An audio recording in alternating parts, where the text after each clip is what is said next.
Hello and welcome back to Morning into Dancing, the show that's inspired by the grace of God in my life as I have learned and grown after a childhood in an abusive and reclusive cult.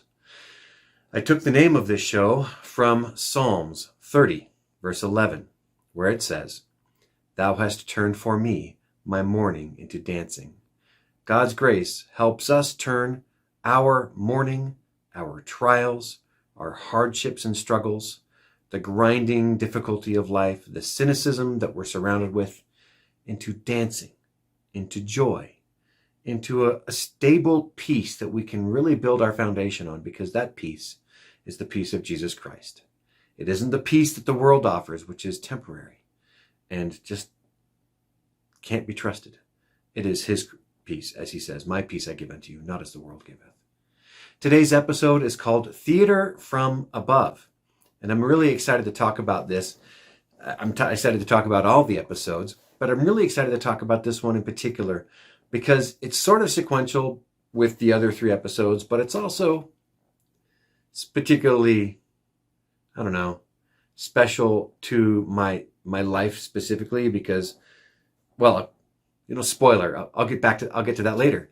But theater 100% changed my life. The act of being in theater, drama, and the people I got to associate with and meet and become friends with because of that activity 100% changed my life and blessed my life. Theater itself has been a grace, not only my experiences participating and performing theater, but also experiencing theater. One of the most moving performances I've ever seen was A Winter's Tale in London. With my wife, we went there and did some study abroad, and we saw this amazing actor named Anthony Sher play Leonidas, and it was moving. My whole upper part hurt from the tightness of emotion that he transmitted. So anyway, okay. So theater, it's important to me because as you probably get, and as I may have indicated, I did indicate a few times actually, I was in a shell when I came out of this cult. And it was a defensive shell, 100%. I mean, I've probably got some just, genetic tendency for shyness or introversion. But when you come from this kind of unstable experience where you certainly don't feel like you can trust any adults, and you don't let yourself trust any of the kids until very late, much later in life, where that started to help you realize there was a shell you needed to kind of step out of. When you're in that shell, it's hard to see past it. It's hard to see the wider world and the people that are in that wide world. And that is the shell that I was in. I was in my own experience, blindered, like a horse with blinders on. All I saw was right in front of me. And what was in front of me was only what I chose to have in front of me. I was all about controlling every input for me because I hadn't had control up until that point, except for when I was reading stories.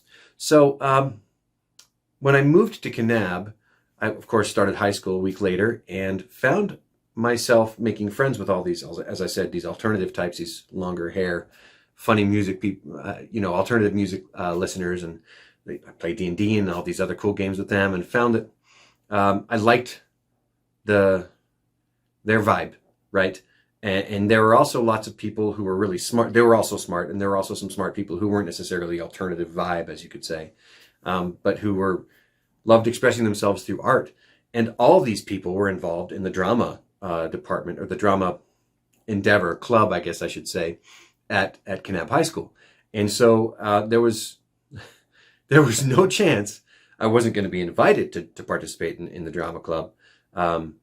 It took them maybe 0.2 seconds to get me, thinking I should. And then I was dragged there when there was going to be a reading, an auditioning reading for the play that was going to be done for competition. I did not get involved in time to be in the first play that was happening my senior year, which is a shame. I don't even remember what that play was. I am sorry. But man, some of the shows that this drama club put on are very impressive. They did a Dracula with my friend Nathan Riddle as, the guy, the eponymous guy, Dracula. They did Oklahoma. They did quite a few other really cool shows that were very impressive. for the amount of resources they had. And it was because of the passion and love that these people went into their theater experience with.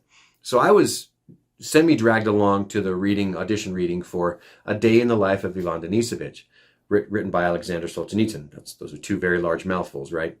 It takes place in one of the work camps out in Siberia, essentially, and it's where the people who disagreed with the communist dictators, Stalin and Lenin and stuff, were sent. And so this is A Day in the Life of Ivan Denisovich. So Ivan Denisovich is the main character. He's in this work camp in Siberia, and the characters are all, in the work camp. One important thing to note, I don't know if it's important, is that it's all dudes, man. And actually, that it wasn't hard to cast for all the dudes, because it's an entirely male cast, right? And work camps. I don't think there were any females. That's weird. Anyway, strange choice. Nonetheless, there were enough guys auditioning that they were able to cast for all the parts. And I auditioned. I didn't know what I was auditioning for, but my first experience with the audition was very interesting because a guy who I have the same name, Jared and Jared, his name was Jared Croft.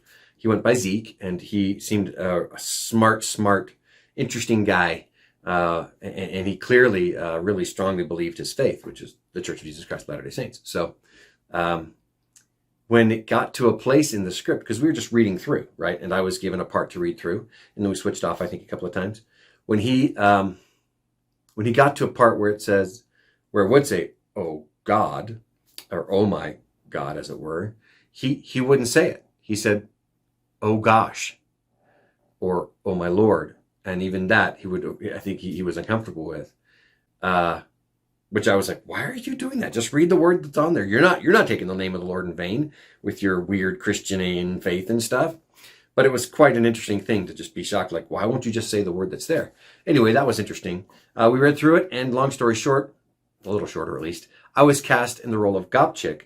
It's a pretty important part in the play.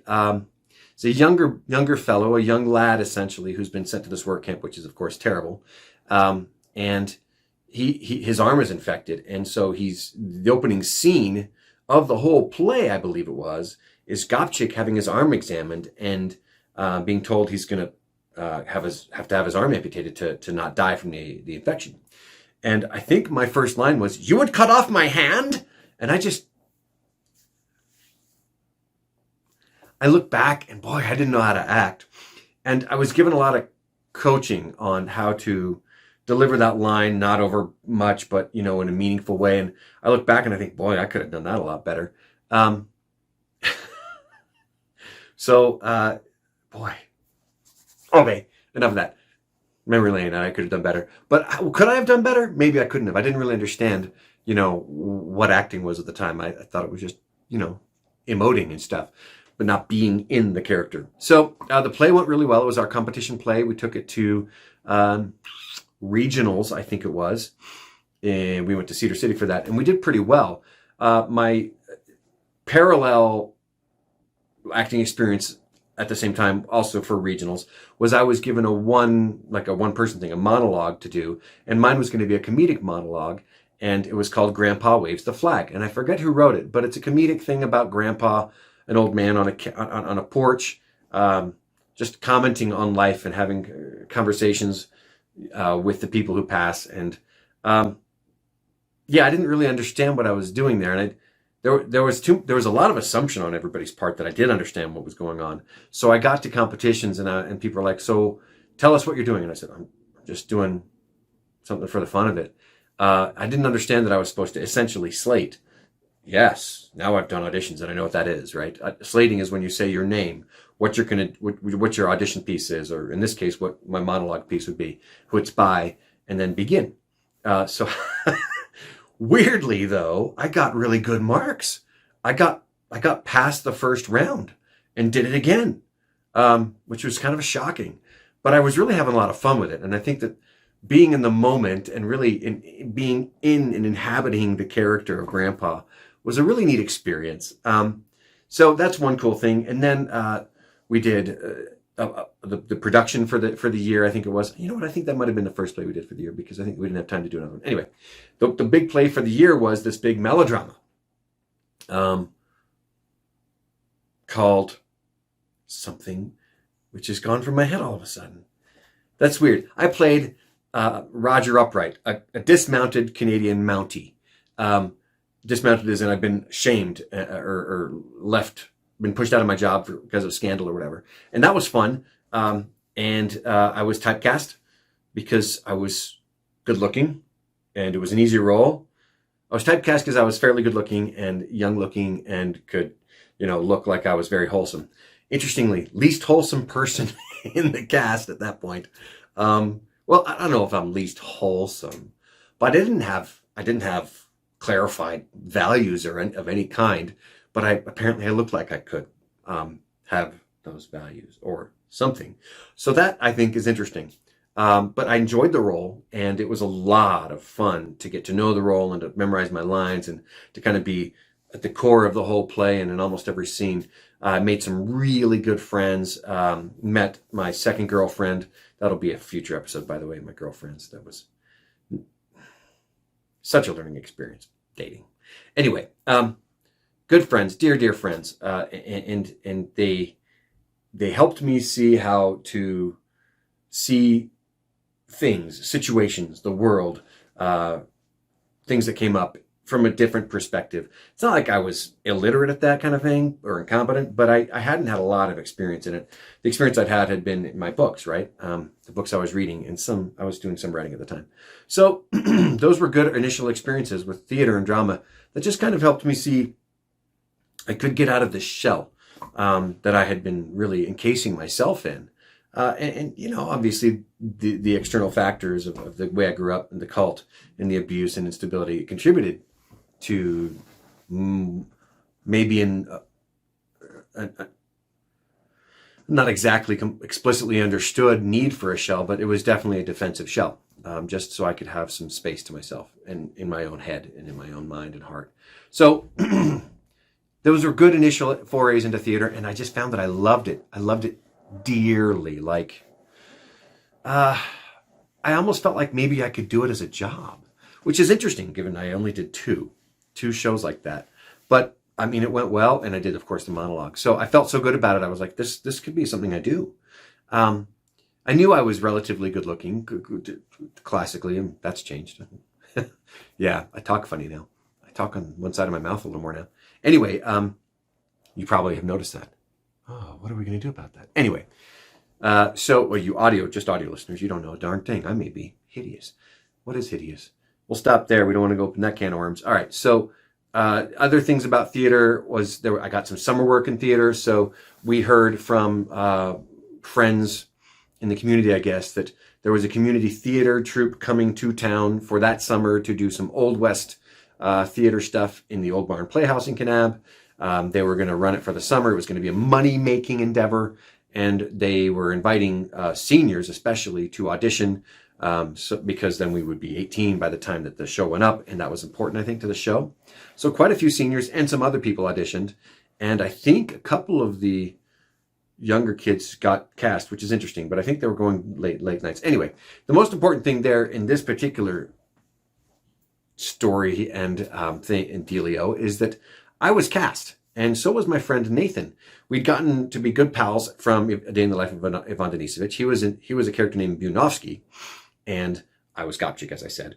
And he had a good time walking around saying, Gopchik, Gopchik, Gopchik, Gopchik. And I would say, Bunovsky, just to kind of rib each other a little bit. And we had a good time. He's a good dude. He won like the best supporting actor prize at regionals because he's that good. He was that good. So that was cool. And so we were both cast, and he was cast because he was so versatile to do several different roles throughout the production. And I was cast to do one.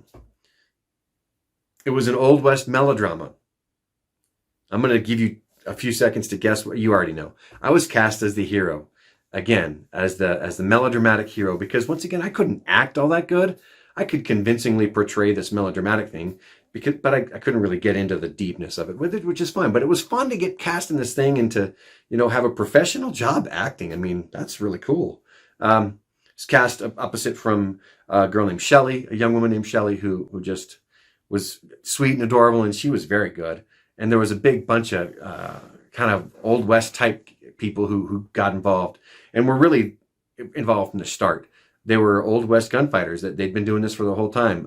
Western Legends, I think, is going on in Kanab, and I think they were original participants in that. But some of them were like 6-shooter, speed, draw, and fire guys. Guy named Cherokee who could do insane things with the 6-shooters. He could flip and turn and spin, and he was amazing. And the guy was a convincing-looking cowboy. He looked like a cowboy. His name was Cherokee. So that's cool. And then there was Jack Hodges and his son Jackie. They both looked like cowboys. They were both really fun dudes, and Jack was the fastest draw I've ever seen. He was incredible. One time, he's like, "Okay, Jared, let's clear, make sure our guns are ready and safe." And I was like, "Okay." And so we made sure, they double checked and triple checked. And he said, "Okay, I'm gonna have you point your gun just to the side of my head, and I want you to cock and fire as soon as you see me move." And his gun was holstered, and he pulled it out, pulled the trigger, cocked and pulled the trigger, and then put it back in the holster. Before I pulled the trigger, he was that fast. I was like, "Do that again." And I got even worse. It was crazy. But then, so I associated with these teenagers who were my peers, and then these adults who were somehow my peers, but also my mentors in some ways. And they were fun to talk to. And then there was Alma, who played, he's a dude, who played, he's a big man. He played the villain, and he was just so over the top. But they were so friendly and so warm and so authentic. I started to get my world open some more by these really neat people who were just genuine, real people I'd only imagined before, people who could be like this. I'd never seen people like this. So this theater opportunity was giving me this opportunity to start seeing other people and to see how God's children are everywhere. Everybody's God's children. And it's all shapes, all sizes, all colors, all looks, all appearances, all life choices, all still God's children. And at the time, of course, I didn't believe in God, but that was coming before too long. Just a really special opportunity to explore that, and then to have attention on me too, so that I could start having a more healthy relationship when I had that attention, or healthy kind of reaction when I had that attention. Because I had the classic kind of good young man, good look stuff, and people would kind of react that way a little bit. It wasn't like celebrity of any kind. It was just people would respond to that sometimes. And I found that I knew how to charm a little bit. So I had people flirting with me, and that was interesting. But I also felt like I had game at that point because I already dated a few times. Again, future episode. So, what a neat experience theater and drama was. And it started small with that, that local one in the high school. And it helped me just expand and start to see people differently. And I think that is such a powerful area of grace that I've experienced, which started with that and has just kept going and going and going. That Heavenly Father sees me, his son, in this shell and keeps putting opportunity after opportunity after opportunity in my path. Though if I'll just say, yeah, okay, that's a little worrisome, but it's not that hard. Opportunities that I could say yes to without too much difficulty and even be excited about, and that they would be so transformative to me and prepare me in so many different ways. I mean, without being out of my shell, I could not have served the mission that I served. It was a good start for the mission that I was going to ultimately serve. So really beautiful to see the grace of God in that. And one little anecdote about more theater stuff, and then I'll talk about real theater stuff, like the stuff that really blew everything away. And that was that soon after I graduated, as a summer, moved out of my dad and stepmom's place into an apartment with a good friend named Tim. A movie production company came to town, and actually they were filming a movie, and Kanab was well known for being a really beautiful place to film movies, but these guys were there to film a movie for the first time in a very long time, and Kanab was all delighted by it, like it was going to take over a lot of town. They were going to disrupt traffic sometimes. They paid somebody to use their house as the setting for the house that they would live in. A couple of houses actually. They simulated a couple of football games. They used Kanab High School for quite a few scenes. And I, having been graduated, and 18 years old, I turned 18 right before I graduated, and having one job at the time, a good job that I could be flexible with, I got on really quick with them. I was hired as a production assistant. And so I got to just run around and be the gopher. It was awesome. I also auditioned for Katrine. Katrine was a pretty big casting agent here in Utah for a long time. Katrine something. I forgot her name. I should look at the credits of the movie. Anyway, and some cool people were in this movie, like Max Casella. Do you know who Max Casella is? He's in Newsies, and he's Doogie Howser's sidekick in the Doogie Howser show. And he's gone on to quite a lot of really cool work. I think he was in Miss Marvelous Miss Maisel or something. Anyway, he's in there. And he's in the show. Jake Busey, Gary Busey's son, plays the bad guy. Jason Wiles, who's gone on to a really good TV career, apparently. He was in it. Amanda Peterson, the beautiful, uber talented young woman from Can't Buy Me Love, was in it. She played a really good, interesting character who was also the love interest, who, of course, unfortunately later died. Well, not the character. Amanda, of course, later died. Very sad. And Margot Kidder, Lois Lane. Yeah, I'm saving the best for last. Margot Kidder, actual Lois Lane with actual Christopher Reeve, was in it, playing the main character's mom. And Russell Flipping Means, Chingachgook, from Last of the Mohicans, Michael Mann's movie. Wow, I hadn't seen the movie yet. I didn't know what I was doing. But I got to meet Russell Means, and the dude was quiet and very intense and very fun as well. They were all in this movie, so it should be amazing, right? The script was so bad. They had to change directors halfway through because the director's like, this is terrible. The actors did their very best with it, and it should have been okay, but it was just so bad. It's about this young feller and his mom. They leave, I think, Las Vegas, and they wind up in this small town of Kanab just to try to start a new life. It's a little bit Karate Kid, right? I mean, it's very Karate Kid, right? And it's 100% Karate Kid. So, and then he's bullied, of course, and he joins the football team, and he's a good football player, and but he's bullied by Jake Busey and stuff. And there are scenes in the school, and Max Casella becomes his bud because he's a sidekick player, apparently. Max Casella, with that accent, in Kanab, as if he lived there his whole life. That's weird. Anyway, and then the character is he finds a mentor out in the middle of nowhere, and it's a Native American fellow, an older Native American fellow, who may be Jim Thorpe or something like that. They sort of indicate it might be a retired Jim Thorpe after he played his own death up or something like that. But this guy's dad is also in a prison, and so we have prison scenes and stuff. Anyway, there's lots of stories I could tell about this movie production. But I was a production assistant, so at one point I helped Margot Kidder go and get her hotel room key because she lost it every day. And they just had to keep making new ones. And I got to talk with Max Casella for a second. I didn't talk to Jake Busey. He seemed like a neat guy, though. Russell Means was cool. It was awesome. And they did a bunch of scenes in the school. I was a featured extra in several scenes, in that I was right on the camera there, and I look a lot different. And then, the movie didn't get released in the theaters because it was clear that it just wasn't very good. I think a better director may have been able to massage that script and make something a little more compelling. But they had a problem. But they even filmed it. I'll stop there. Anyway, so it was a really cool experience. I got to know a lot of really neat, fun people in the movie business, and became good friends with a few of them. And I DJ'd their rap party because I'd been being trained as a DJ by the local DJ people who did the school dances and weddings and stuff like that. And so she let me borrow her equipment, and I DJ'd the movie rap party. It was really cool. Now, what was the movie called? Windrunner. Why do I tell the story? Because number one, go watch it. It's super dumb. I don't think you can see it on streaming, but you never know. But I think it's fairly cheap in DVD. We have a DVD version of it. You can come borrow it if you want. Anyway, it's not good. But you get to see me as a youngster, and my friends Javin and Spencer and Byron and quite a few other of my friends. Chris Mosdell, I think, is in it. It is a fun show. My dad's in it. He plays an EMT because he was an EMT at the time. Anyway, but the reason to tell this in the context of Morning into Dancing is that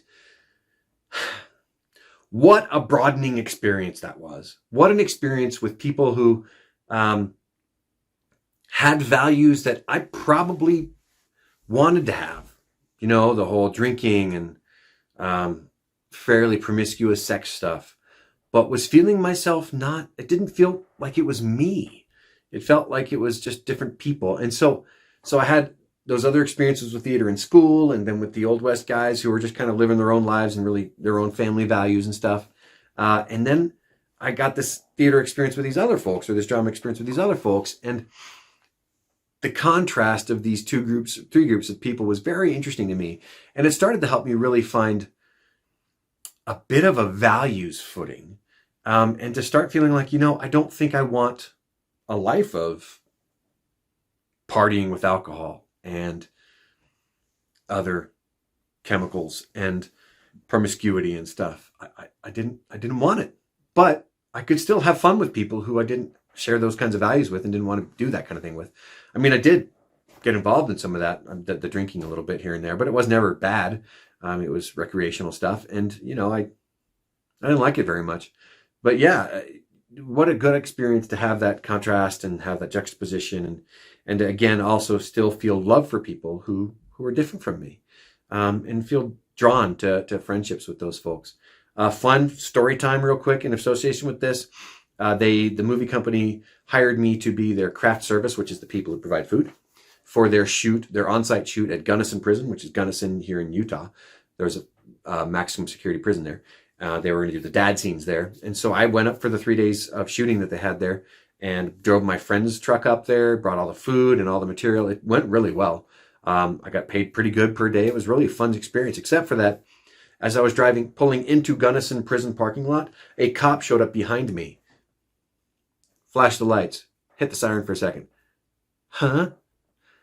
And so I pulled over and he said, "Hey, yeah, you didn't use your signal back there, so I started following you. And did you know that this vehicle isn't registered or insured?" And I said, "No." And he said, "Is it your vehicle?" And I said, "No." He said, "Have you stolen this truck?" And I said, "No, I'm working with this movie company. I borrowed it from my friend. And it was my dad's old truck from when he was at Best Friends." But my friend did not tell me, Tim. He did not tell me that there was no insurance and no registration on it. And I thought that I knew the signal light didn't work, so I was using my hands. But this cop's like, "No, if there's a signal light on it, it has to work."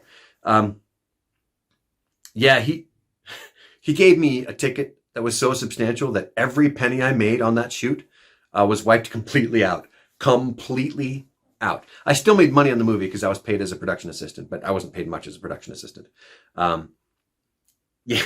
It was funny, but it was such a neat experience to film and to see some of the cool effects and the way those things work. It was neat. And I made a good friend who was the main character stand-in as well as the mic guy. I don't know what the mic guy does. Boom mic guy? Whatever. Fun experience. All these things to broaden and to open me up out of my shell. And, I look back and I think those were such enriching experiences in a small town of Kanab that really opened my eyes and softened the heart for what could come, for the beauty and the interest and the fun that could come in life if we just keep looking for the good stuff that we can do, the way we can make ourselves better, the way we can get more involved in our own education. The last note about drama and theater is that I had those neat experiences in high school and then right after high school. And they were so valuable to me and so formative to me. Later, of course, I did join the church, and I was on my mission a year and 4 months later. And while in the MTC, of course, I fell in love with the whole idea of teaching the MTC. Found out that to teach at the MTC, I needed to go to BYU. And so I decided I was going to go to BYU after my mission. Had never intended to go to college, but I ended up going to BYU after my mission. And on my second day at BYU, I got a job at the MTC the day I started at school, by the way. But so that worked out great. And then my second day of classes at BYU, I'd been there for, 4 days at the most. I'm in an honors writing class. And, I definitely feel fish out of watery. I'd been a member of the church for, at this point, almost 4 years. I'd been home for my mission for 6 months. I'd believed in God for almost 4 years as well. And it was a little different. And I had this weird experience, growing up, and I just felt a little different. And I was older than most of those freshmen as well. So I just felt a little fish out of water. But I got into this class. I sat against the wall like I typically did. I later learned that that's kind of a PTSD response. But immediately people started to chat and say hello. And I was like, oh, these are nice people. These are harmless. These are okay people. And then a few minutes into class, a somewhat tall, above average tall young woman with lighter brown hair than mine, or dark, I forget. No, it's a little darker than mine, actually. Mine just looks dark here. But anyway, walks in, and she's wearing earth tone colors. I remember the shirt she's wearing, and I'm like, she looks so smart. And I was delighted that there was a chair next to me, because the teacher had already said there's going to be some peer work. And I was like, I need people who are smart, because I feel like I'm pretending. I had imposter syndrome all over the place. She did sit next to me. And during a quick peer review of some quick thing, or a quick peer discussion about something, and the next day or two, I found out her name was Anne Marie. I found out that she was brilliant. She was smart and super funny and really fun. And that she'd had some really neat experiences, wait for it, in high school doing theater. And that was a thing we could talk about and have a good time about and be just equals about. And, and she didn't see me as some older returned missionary to be scared of or anything like that. She just saw me as an interesting guy who was a little weird, probably, who she could talk to about theater and how much fun it was, and who was unabashed in his passion for theater and art and musicals and stuff like that, because I loved Les Mis, and I would share stuff with her all the time. And great movies like Dead Poet Society, which I showed her. And we were able to connect over our shared experience of theater in high school. In fact, the project we did, which I asked her to do with me, we just settled on the topic of the importance of theater in high school and how it can be such a powerful, formative experience. And friends, I married her. I mean, you knew that was coming, but because of the theater in school and those broadening experiences and those formative things that it was for me, and how it made me a little more who I really could be in this life, I got to meet and become dear friends with, and we became best friends for several months before we started dating, or a few months at least. And then we started to date because we realized we were falling for each other, and there was much more than just good friendship. There's nothing wrong with just friendship between, man and woman, and, same sex and stuff like that. There's nothing wrong with good friendship at all. But we couldn't deny the fact that we were falling for each other. So we went on dates, and it turned out great. And we later went and did theater study abroad in London. It was her idea, and some of my friends had done it, and they also turned out to be her friends because they were all in the theater. She was in the theater program at BYU, by the way. Brilliant. She was able to apply her curiosity and her studiousness and her analytical brain into really doing very well in her theater program. She became a very good actor. She didn't get the parts that she should have gotten for the main stages because she didn't look the way everybody else does. She's got more of a classical, Greek classical and Mediterranean classical face, and with a really neat bone structure, but she wasn't like the typical look that a lot of these girls had, so they just seemed to get the jobs better. Plus also, they seemed a little more 100% all in on acting, and she was really very good at it and all in on it.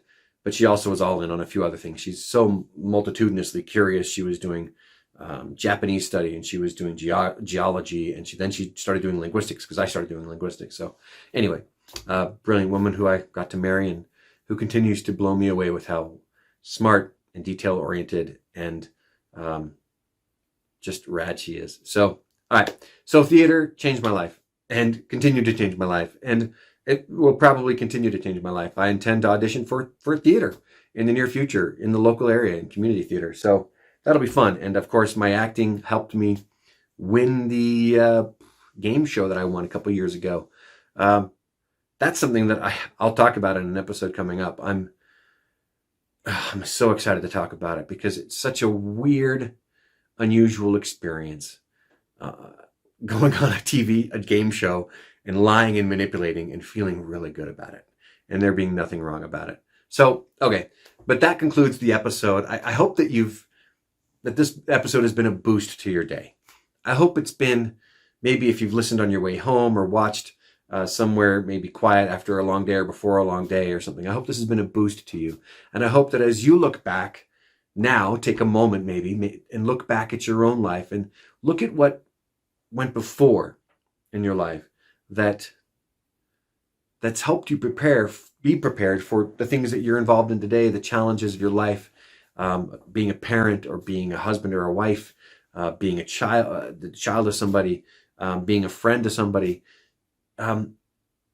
Look back and see the grace of Heavenly Father as He puts things in your path, and He will never take our agency away, but He'll put these things in our path, and they're so keenly, precisely, what's the word?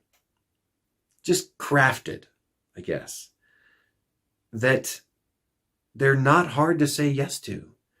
And even some things that are hard to say yes to that make us nervous or anxious, if we just say yes, opening ourselves up to this interesting opportunity that might intrigue us, but and maybe kind of speaks to some passion that we haven't expressed before, what a blessing it can be. I cannot express my gratitude for those kids, those friends of mine who convinced me, somewhat draggingly, to go and do the audition read-through of A Day in the Life of Ivan Denisovich. Because 5 years later, here I am meeting this beautiful, brilliant girl, and I can hold a conversation with her about theater and have a shared level of passion and not as shared level of experience. Her experience is much deeper. So now I get to be married to the greatest person I've ever known. And it's 25 and a half years, and we have 7 cool kids, and God's grace is everywhere. Again, I hope this has been a boost for you. I hope you'll have that experience where you can look back. And as we look back, we're also going to see things that are hard that we don't know why that happened yet. But we will. I hope in this life, but we will. God is in the details. His grace is everywhere. His grace helps us heal. His grace helps us grow. And His grace helps us just become a beautifuler, it's not a real word, a more beautiful, more us version of us. Thanks so much for watching. If you made it all the way through this episode, thank you even more. I'd love to hear your thoughts and any input on today's topic, as well as any other previous episode. Feel free to contact the show at morningintodancingshow@gmail.com. And you can give me any questions, any suggestions, anything like that at all. Until next time, I want to encourage you once again, sit back for just a minute, take a minute, and take a quiet moment and think about and look back on the special experiences you've had that are obvious fingerprints of our Father in heaven in your life, not controlling you, but healing you, lifting you, preparing you for whatever it is you're facing today. That is the grace of God. And as we respond to that and take His hand and let go of some things maybe we should let go of, He will turn our mourning into dancing. We'll be better enabled. We'll unlock His power in our lives, and we'll be better able to find the beauty and grace in the whole world around us, like I saw this morning as the sun rose over the Wasatch Mountains. So look for all that out there in the world, out there in your life, and look for it in yourself. You also are full of beauty and grace. When God created you, He also said about you, this is good. It is good. Thanks so much for tuning in, and I'll see you next time.